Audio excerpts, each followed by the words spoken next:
ध्यान लगाने मैं चलूं, ध्यान लगे ना मेरा, ऐ बुद्ध आप ही कर दो पार मेरा ये बेड़ा। जी हाँ दोस्तों, जब भी हम ध्यान लगाने की कोशिश करते हैं तो हमारा ध्यान लग ही नहीं पाता है, या फिर हमारे मन में ये शंका रहती है और हमें पता ही नहीं होता कि ध्यान क्या होता है और कैसे लगाया जाता है। इसी दुविधा का हल भगवान बुद्ध ने बड़े ही सरल शब्दों में किया है। भगवान बुद्ध ध्यान की प्रतिमा माने जाते हैं और उन्होंने जितने सरल तरीके से ध्यान की विधियां बताई है और किसी ने नहीं बताई। ये कहानी पूरी सुनने के बाद आपको ध्यान के बारे में कोई भी शंका नहीं रहेगी। तो चलिए कहानी को शुरू करते हैं। एक बार बुद्ध के पास उनका एक शिष्य आया और उनसे बोला, बुद्ध मुझे आपके सानिध्य में 3 साल हो गए हैं। मैं रोज आपके बताए अनुसार ध्यान लगाता हूं, फिर भी मुझे 3 साल में ध्यान से कुछ भी प्राप्त नहीं हुआ। वही मेरे मित्र कहते हैं उन्हें कुछ ना कुछ ध्यान करके प्राप्त हुआ है, पर मुझे कुछ क्यों नहीं हुआ। मुझे माफ करे बुद्ध, अब मेरे मन में ये विचार आने लगे हैं कि ध्यान से कुछ मिलता भी है या फिर ये एक मिथ्या है, क्योंकि मुझे तो आज तक कुछ भी नहीं मिला।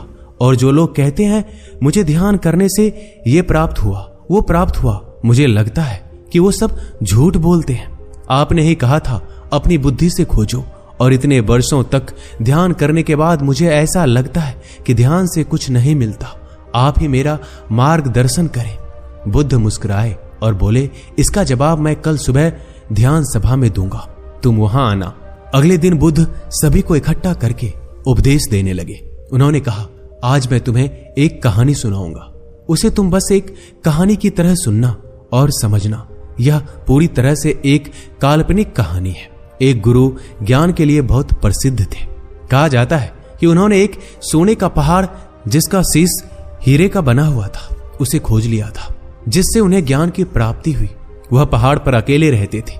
उन्होंने किसी को भी अपना शिष्य नहीं बनाया। काफी समय बाद 3 भाई उनके शिष्य बनने के लिए उनके पास गए और उनसे ज्ञान ग्रहण करने को कहा। गुरु मान गए, उन्हें अपने साथ में रख लिया। फिर तीनों ने उनसे सोने के पहाड़ के बारे में पूछा। गुरु ने कहा, मैं तुम तीनों का इसका जवाब बारी बारी से दूंगा और इसका रास्ता भी बताऊंगा ताकि तुम उस पर चढ़ सको। फिर गुरु ने पहले शिष्य को बुलाया और एक रास्ते की तरफ इशारा किया और कहा कि यहां से तुम सीधे चले जाना और कहीं मत मुड़ना। यह रास्ता तुम्हें सीधे उस पहाड़ तक ले जाएगा और कहीं भी अपनी यात्रा मत रोकना। वो शिष्य अपने गुरु का आशीर्वाद लेकर यात्रा के लिए निकल पड़ा। रास्ते में उसे काफी कठिनाई आई। उसके पांव में कांटे चुभे, कुछ कीड़े मकोड़ों ने भी उसे काटा, कुछ जंगली जानवरों से उसका सामना हुआ और वो जैसे तैसे जंगल पार कर रहा था। तभी रास्ते में उसे भूख लगी।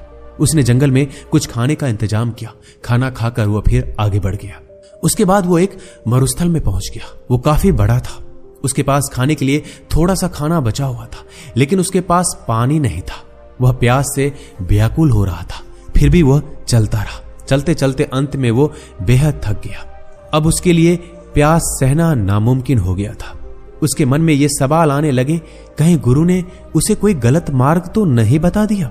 धीरे धीरे उसका चेहरा मुरझाने लगा और गला सूखने के कारण वो वहीं मरुस्थल में गिर गया। तभी अचानक से वहां बारिश की बूंदें गिरने लगी। वो उठा और तुरंत अपना बर्तन भरने लगा और अपनी प्यास बुझाई और फिर वह आगे बढ़ गया। अब वो एक नदी के किनारे पहुंच गया था। नदी पार करने के लिए उसने एक नौका बनाई और उसे पार करने लगा। तभी वहां एक भवंडर आ गया। उसकी नाव उसमें डूबती चली गई। वो आदमी भी पानी में डूबने लगा और डूबते हुए सोचने लगा, गुरुजी ने ये कैसा मार्ग बताया है। यहां तो बार बार मैं मौत के करीब जा रहा हूं। अब तो पक्का ही मैं नहीं बचूंगा। तभी वहां पर कुछ लोग पहुंच गए और उस शिष्य को बचा लिया। वो पास के गांव के मछुआरे थे, इसलिए उन्होंने उस शिष्य को अपने घर ले जाकर खाना खिलाया और कुछ खाना खाने के बाद उसे आगे के रास्ते के लिए थोड़ा सा खाना दे दिया। वो शिष्य फिर से आगे बढ़ गया। जैसे जैसे वो आगे बढ़ा तो आखिर में उसने देखा कि आगे एक बहुत बड़ी खाई थी। उसे देखकर वह जोर से चिल्लाकर बोला, गुरु ने मुझे गलत रास्ता दिखाया है। हीरे के शीश वाला पहाड़ तो छोड़ो, यहां तो कोई रास्ता तक नहीं है। मेरी सारी मेहनत व्यर्थ हो गई है। और वो वापस यात्रा करके गुरु के पास पहुंच गया और कहा, आपने मुझे गलत मार्ग क्यों बताया? वहां तो कोई पहाड़ था ही नहीं, बस एक जंगल, मरुस्थल, नदियां और खाई के अलावा कुछ नहीं था। वहां पर गुरु ने कहा, कुछ नहीं था वहां पर। गुरु ने कहा, तो तुमने इन सब से क्या सीखा? शिष्य ने कहा, मैं कुछ सीखने थोड़ी गया था, मैं तो उस सोने के पहाड़ को खोजने गया था जो मुझे मिला ही नहीं। उस रास्ते में मैं क्या सीखता? रास्ता लंबा था, बेहद कठिन था। उसे पाने की चाह में मैंने सब पार कर लिया, लेकिन इतनी मुश्किलों के बाद भी मुझे कुछ नहीं मिला। तब गुरु ने कहा, तुम रुको, मैं तुम्हारे दूसरे भाइयों को भेजता हूं। शिष्य ने कहा, उन्हें भी वहां कुछ नहीं मिलेगा। अरे वहां पर कुछ है ही नहीं तो उन्हें क्या मिलेगा? तब गुरु ने अपने दूसरे शिष्य को आशीर्वाद दिया और वो भी उस मार्ग पर निकल गया। कुछ दिन के बाद वो भी वापस आ गया। तब गुरु ने पूछा, तुम्हें वो पहाड़ दिखा? शिष्य ने कहा, नहीं, मुझे कोई पहाड़ नहीं दिखा, वहां तो बस एक खाई थी। मुझे लगा शायद मैं आपके बताए रास्ते से भटक गया हूं, इसलिए मैं आपसे रास्ता पूछने आ गया। तब गुरु ने पूछा, तुमने इन सब से क्या सीखा? शिष्य ने कहा, गुरुदेव, मैंने अपनी पूरी यात्रा एक जंगल से शुरू की और उसे पार करते हुए आगे निकल गया। मैंने यही देखा कि कैसे सारे जीव एक दूसरे पर निर्भर रहते हैं और एक दूसरे का खाना भी बनते हैं। उसके बाद मैं एक मरुस्थल में पहुंच गया। वहां पूरे रास्ते में मैं पानी के लिए व्याकुल रहा। एक समय के लिए मुझे ऐसा लगा जैसे मैं मृत्यु के करीब आ गया हूं। तब मैंने समझा कि जीवन का मूल क्या होता है, एक एक सांस की कीमत क्या होती है। तब मैंने आकाश से अमृत को बरसते देखा। तब उस पानी को पीकर मुझे वापस जीवन मिला। वो पानी बेहद मीठा था। तब मुझे एहसास हुआ कि पानी ही असली अमृत होता है। उसके बाद मैं एक नदी के पास पहुंचा। वो बेहद सुंदर थी। उसका पानी बहुत साफ था। वहां पर बने बांस के पेड़ों को काटकर मैंने एक नौका बनाई, जिसके द्वारा मैं उस नदी को पार कर रहा था। तभी वहां पर एक बवंडर आ गया। मैं डूबने लगा। तब मुझे कुछ मछुआरों ने वहां बचा लिया। तब मुझे एहसास हुआ कि मुसीबत के सामने हम हमेशा चाहते हैं कि कोई हमारी मदद करे, लेकिन हम कभी किसी की मदद नहीं करते। उसके बाद उन मछुआरों ने मुझे अपने घर ले जाकर भोजन कराया। वहां मैंने देखा कि कैसे लोग भूख के मारे तड़प रहे हैं, एक बेहतर जीवन के लिए तरस रहे हैं। कोई बीमार है तो किसी का इलाज चल रहा है, कोई पत्नी अपने पति के वियोग में रो रही है। मुझे जड़ी बूटियों का थोड़ा ज्ञान था, जिसके कारण मैंने वहां एक बीमार बच्चे का इलाज किया और उसे ठीक कर दिया। तब मुझे एहसास हुआ कि दूसरों की मदद करने पर कितना सुकून मिलता है। उन मछुआरों के पास खुद के लिए खाना नहीं था, फिर भी उन्होंने मुझे भोजन कराया और रास्ते के लिए भोजन भी दिया, जिसे लेकर मैं आगे की यात्रा पर निकल गया। उसके बाद आगे मैं एक खाई के पास पहुंचा। वो मुझे एकदम शांत लगी।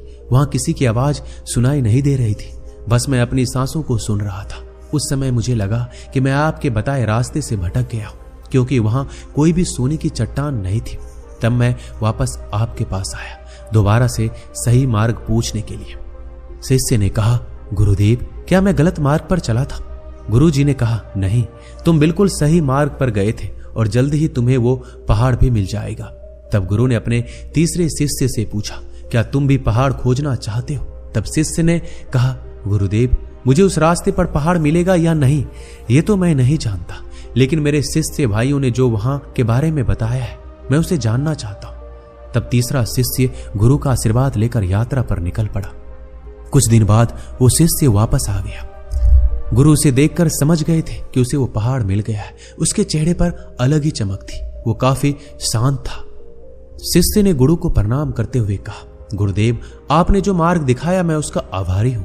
मुझे वो सोने का पहाड़ मिल गया है जिसका शीश हीरे का बना हुआ है। यह सुनकर बाकी दोनों शिष्य बोले, क्या तुम्हें वो खाई मिली? तीसरे शिष्य ने कहा, हाँ, मुझे मिली थी। मैंने वो सब अनुभव किया जो तुमने किया था।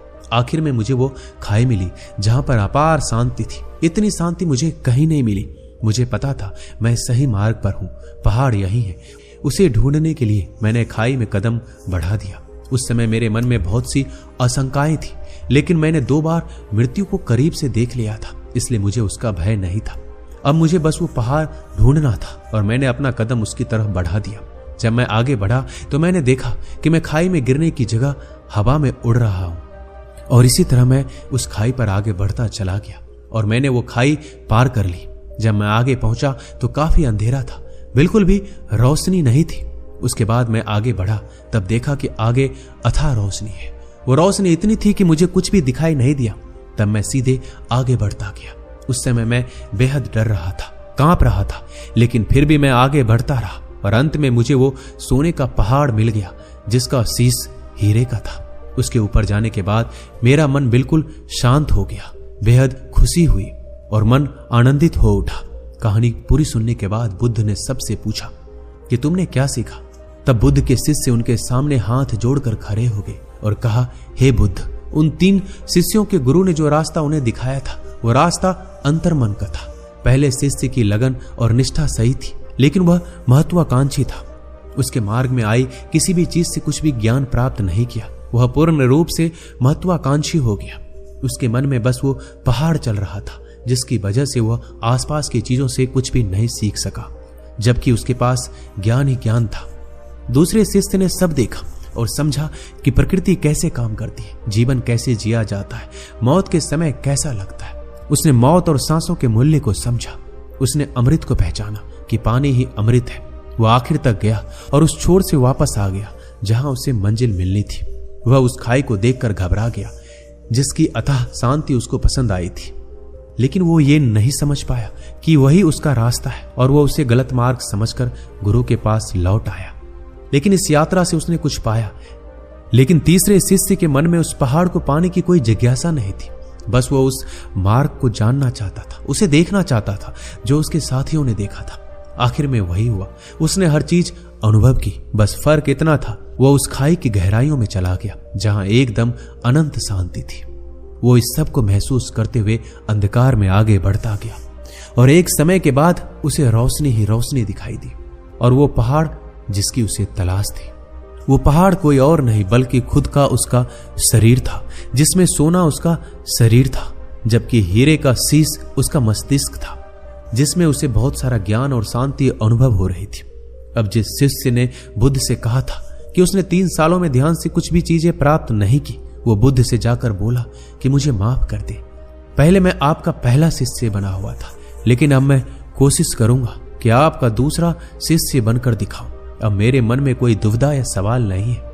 दोस्तों, हम सबका ध्यान मंजिल की तरफ होता है, लेकिन असली आनंद तो रास्ते का होता है, मार्ग का होता है। और जो व्यक्ति मार्ग का आनंद लेते हुए मंजिल का सफर तय करता है, वो मंजिल तक पहुंचते ही अथाह शांति प्राप्त कर लेता है।